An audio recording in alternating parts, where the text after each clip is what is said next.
मेरा बच्चा खाना नहीं खाता है, दूध पीने में आनाकानी करता है और कुछ भी खिलाएँ तो मना कर देता है और बाहर की चीज़ खिलाते तो खुश हो जाता है। आखिर ये कितनी बड़ी दिक्कत है? आजकल के जो बच्चे हैं, खाना खाने में जिस तरह की दिक्कत कर रहे हैं, किस तरह से उनमें न्यूट्रिशन की कमी और बहुत सारी दिक्कतें हो रही हैं और इस विषय पर आज बातचीत करेंगे। मेरा नाम है गणेश जोशी और बातचीत करने के लिए उपस्थित हैं हमारे साथ आज के विशेषज्ञ हैं राजकीय मेडिकल कॉलेज हल्द्वानी यानी डॉक्टर सुश्रा तिवारी राजकीय चिकित्सालय में बाल रोग विशेषज्ञ और बाल रोग विभाग की विभागाध्यक्ष डॉक्टर ऋतु रखोलिया जी। मैं बातचीत करने के लिए स्वागत करता हूँ। नमस्कार मैम, आपने समय दिया। सबसे पहले हम लोग ये जानना चाहते हैं कि ये जो खाने की जो दिक्कतें हो रही हैं, क्या ये इस समय की जीवन शैली का हिस्सा है या पहले भी होती थी या किस तरह से हम मैनेज नहीं कर पा रहे हैं इस चीज़ को? समस्या आ रही है कि बड़े बच्चों में मोटापा, उसमें भी 8 से 12% बच्चे जो हैं, जो कि वयस्क हैं, मतलब एडोलेसेंट एज ग्रुप के बच्चे हैं, उनमें ओबेसिटी भी देखने को मिल रही है। और इंडिया के हिसाब से, अगर पूरी दुनिया के हिसाब से लें तो चाइना के बाद इंडिया में, क्योंकि हमारी आबादी इतनी ज्यादा है, तो हम सबसे मोटे बच्चों के देश के हिसाब से देखा जाए तो हम लोग दूसरे नंबर पर आते हैं।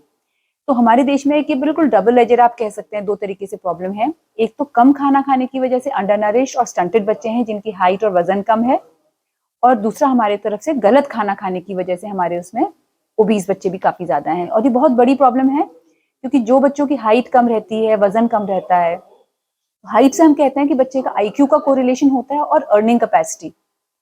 मतलब जिस बच्चे की हाइट कम है तो वो बच्चा बाद में दिमागी क्षमता, बौद्धिक क्षमता में थोड़ा कम कर पाएगा, जितनी उसकी जेनेटिक पोटेंशियल थी उसके मुकाबले वो बच्चा कम कमा पाएगा।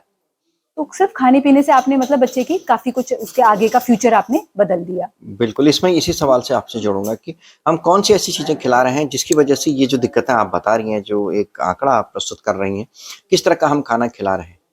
एक तो हमारे खाने पीने में जो आजकल जंक फूड है, जो हम कहते हैं रेडिली प्रिजर्व फूड है, अल्ट्रा प्रोसेस्ड फूड है, इसकी मात्रा काफ़ी बढ़ गई है, क्योंकि वो आसानी से उपलब्ध है। आपको उसको तैयार करने में, जैसे मैगी है या केलॉग्स है या कॉर्नफ्लेक्स हैं या बॉर्नवीटा, ये सब चीज़ें आपको टीवी में एड्स इतने सुंदर आते हैं कि आप, इंसान उससे प्रभावित होता है। हमें लगता है कि काफ़ी टेस्टी है और हेल्दी है। ये कहीं से भी कहीं तक हेल्दी नहीं है।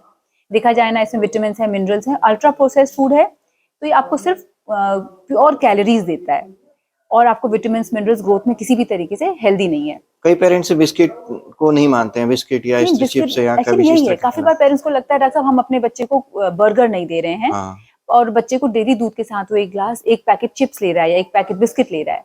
तो बिस्किट में भी आप देखें सिर्फ मैदा है और सिर्फ चीनी है, उसमें कुछ भी, मतलब आप जैसे जो चाहते हैं कि बच्चे को प्रोटीन्स, फाइबर, विटामिन, मिनरल्स मिले, कुछ भी नहीं है। और बच्चे की बहुत बड़ा कैलोरी का हिस्सा, मतलब खाने का हिस्सा वहां से मिल जाता है। तो बच्चे की ग्रोथ कहीं से कहीं तक अच्छी नहीं होती, मोटापा जरूर बढ़ता है और अंदर से बहुत सारे विटामिन, मिनरल्स की बच्चे के शरीर में कमी होने लगती है। मतलब तो इसका ये फिजिकल कुपोषण और नहीं है, मेंटली दोनों चीज़ें हैं। दोनों दोनों बहुत हैं। तो जो, मतलब हम लोग जो अल्ट्रा प्रोसेस फूड है वो गलत ही है। हम लोग कहते हैं कि बच्चे को जो हम खाना देते हैं उसमें मेन खाना होता है 7 प्रकार का होता है। जी, तो एक उसमें हम कहते हैं, जैसे एक तो होता है कार्बोहाइड्रेट वाला फूड, उसमें भी हम कहते हैं कार्बोहाइड्रेट अगर आप बच्चे को देना चाह रहे हैं तो उसमें आप पूरा गेहूं, चावल, आलू, शकरकंद ये दीजिए। तो जी, खाने का एक हिस्सा ये वाला होता है। बिल्कुल। फिर दूसरा होता है कि मिल्क एंड मिल्क प्रोडक्ट्स, आपने दूध दिया, मक्खन दिया, पनीर दिया, ये हिस्सा जरूर होना चाहिए। तीसरा आपके आते हैं हरी सब्जियां। चौथे आती है लाल फल और हरी सब्जी, मतलब लाल फल जैसे पपीता है, टमाटर है, जिनमें विटामिन ए होता है। जी, फिर हम कहते हैं अंडा एक आपस में है और एक मीट है। तो इंडिया में काफी लोग मीट वगैरह तो नहीं खाते हैं। और एक होता है प्रोटीन रिच डाइट। जी, तो प्रोटीन में हमारी आती हैं दालें आती हैं, और अच्छा फैट आता है, जैसे कि हम कहते हैं नट्स है, या फिर जो खरबूजे के, तरबूजे के बीज हैं। तो हम कहते हैं जब बच्चे को खाना दे रहे हैं तो उसमें सिर्फ मात्रा नहीं होनी चाहिए, डाइवर्सिटी भी होनी चाहिए। जो सारे फूड आइटम है, कम से कम प्रतिदिन बच्चे को 4 इनमें से मिलने चाहिए। कई बार छोटे तो बच्चे होते हैं तो उनको किस तरह से दें तो इस जैसे तरह हम खाना? शुरू करते हैं बच्चे को, तो हम कहते हैं 7 महीने में तो आप जो भी देंगे बच्चे को तो वो बिल्कुल पेस्ट के रूप में होना चाहिए, क्योंकि बच्चे ने अभी तक सिर्फ दूध पिया है, उसका एक भी दांत नहीं आया है। फिर उसकी मात्रा धीरे धीरे बढ़ाते बढ़ाते तक हम कहते हैं 8 या 10 महीने तक बच्चे को आधी कटोरी तक, मात्रा आधी कटोरी आनी चाहिए। फूड के आइटम बच्चे के 4 होने चाहिए। और जो है धीरे धीरे बच्चे को दांत चलाना शुरू करता है बच्चा, जी, तो उसमें मोटे आलू के टुकड़े हैं। और जैसे आपने ये केला मैश किया तो उसमें थोड़े बड़े टुकड़े रहने दीजिए। जी, आपने खाना बनाया, उसके बीच में 2-3 आलू के चिप्स जैसे आपने बना के दे दी, तो बच्चा दांत चलाना शुरू करना चाहिए। जी, उसमें लंपी फूड दीजिए आप। अगर बच्चा ने दांत चलाना शुरू नहीं किया तो बाद में दिक्कत करेगा। और 1 साल तक जो घर में बनता है वो देना है। तो 1 साल में जैसे दाल, चावल, रोटी, सब्जी जो घर में बन रही है पूरा खाना देना है और मात्रा भी पूरी 1 कटोरी का भर के 1 कटोरी होनी चाहिए। जी। तो अगर आप बच्चे को मात्रा भी ठीक दे रहे हैं और क्वांटिटी भी ठीक दे रहे हैं और सारा डाइवर्सिटी भी दे रहे हैं तो बच्चा स्वस्थ रहेगा। एक इसी में एक सवाल और जोड़ता हूँ। बच्चे खाने में नखरे करते हैं तो कैसे थोड़ा-सा उसको हम अपने एक्चुअली जैसे जैसे मतलब फास्ट फूड होता है तुरंत अट्रैक्ट हो जाता है, उसमें कुछ ऐसे तत्व होते हैं जो उसे अट्रैक्ट करते हैं और बार-बार उसी की डिमांड करता है, वो कुपोषण का शिकार है। आपने सारी चीज़ें उसके क्या नेगेटिव नेगेटिव एक्चुअली इफ़ेक्ट है हमारे वो खाने में बताएँ। जो कहते हैं ना कैसे कि हम उसको अपने मेन खाने पे लाएँ? या कई बार माँ-बाप की भी गलती होती है कि वो खुद भी खाते हैं तो सही बच्चे बात है। ज़ाहिर से स्वीकार कर लेते हैं। एक्चुअली देखिए हमें ही अगर दिया जाए तो जी। खाने में जो जंक फूड होता है उसमें इतनी ज्यादा चीनी होती है और इतना ज्यादा मीठा होता है, अजीनोमोटो टाइप का कुछ इस एडिक्टिव टाइप भी का। होती हैं चीजें। तो मीठा और नमक हम कहते हैं, अब आजकल तो हम ये कहते हैं कि इंडिया जो है दुनिया में डायबिटीज का वर्ल्ड नंबर 1 है। वो इसलिए क्योंकि और हाइपरटेंशन भी हमारे वहाँ, हार्ट डिजीज और डायबिटीज में इंडिया नंबर 1 कंट्री है। बिल्कुल, जबकि वो इसलिए क्योंकि हमारा खाना ही थोड़ा गलत है, हम चीनी और नमक ज्यादा खाते हैं और किसी को भी आप चीनी और नमक वाली चीज ज्यादा देंगे तो वो ज्यादा स्वादिष्ट लगती है। बिल्कुल। तो अब हम ये कहते हैं कि शुरू के 1 साल में आप बच्चे को बिल्कुल भी नमक नहीं डालेंगे और फीका खाना देते हैं और 1 साल के बाद थोड़ा नमक शुरू कीजिए और चीनी हम 2 साल के बाद देते हैं। और बिल्कुल ही चीनी नहीं भी देनी तो कम देनी है, मतलब अगर आप इतना चीनी वाला खाना देंगे तो कोई भी बच्चा फिर नॉर्मल खाना नहीं खाएगा।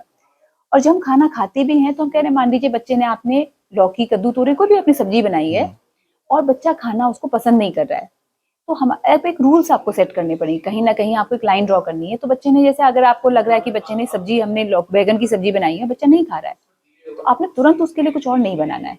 आपने उसको कहना है कि आपको बेटा आप एक बार टेस्ट कीजिए, आपको एक बाइट तो टेस्ट करनी है। सबसे बड़ी गलती मुझे तो आपकी बात में ये लगी कि हम विकल्प दे देते हैं। विकल्प नहीं देना है, बिल्कुल विकल्प नहीं देना है, वो रूल्स होने चाहिए आपके। नूडल बना देते हैं, पास्ता बना बिल्कुल नहीं, देते हैं, आपने अगर आपने वो फिर आदत अल्टरनेटिव बन दे दिया, जाती है उसकी बिल्कुल तो जिद बच्चा करने हर बार की। करेगा, तो हर बिल्कुल, बार वो नाटक करेगा, उसको फायदा मिल गया। फ़ायदा मिल गया। आपको बस ये रूल घर में होना चाहिए कि बेटा पूरा नहीं भी खाओ, आपको एक बाइट जरूर खानी है। बिल्कुल, और आप ये कहते हैं कि स्टडीज भी हैं इस पे कि आपने 8 बार बच्चे को उसका एक एक 2-2 चम्मच खिलाते गए। पहली बार में ये बोलो 1 चम्मच खा, अगली बार बोलो बेटा 2 चम्मच, 3 चम्मच, आज बेटा सिर्फ 3 चम्मच खाओ, फिर छोड़ दो, फिर 4 चम्मच। और कहते हैं अगर आपने किसी बच्चे को 8 बार खिला दिया तो वो बच्चा वो टेस्ट एक्सेप्ट कर लेता है, स्वाद डेवलप हो जाता है। स्वैप बहुत डेवलप हो अच्छी जाता बात है। आपने ये बताई है। और जहां आपने बच्चे की जी, ब्लैकमेलिंग टैक्टिक्स में आगे हाथ जोड़ दिया, आपने कहा बेटा ये नहीं बनेगा तो ठीक है, इसके लिए थोड़ा मैगी बना दो या थोड़ा सा इसके लिए पास्ता बना, तो बच्चा फिर कभी नहीं खाएगा। तो थोड़ा कहीं आपको डिसिप्लिन, क्योंकि हम लोग बच्चे के दोस्त है नहीं है, हम लोग बच्चे के माँ बाप हैं, सही गलत हमें ही सिखाना है। तो ब्लैकमेलिंग टैक्टिक्स के आगे बच्चे के हमें झुकना नहीं है। और बातचीत के लिए आपने समय दिया। धन्यवाद, नमस्कार।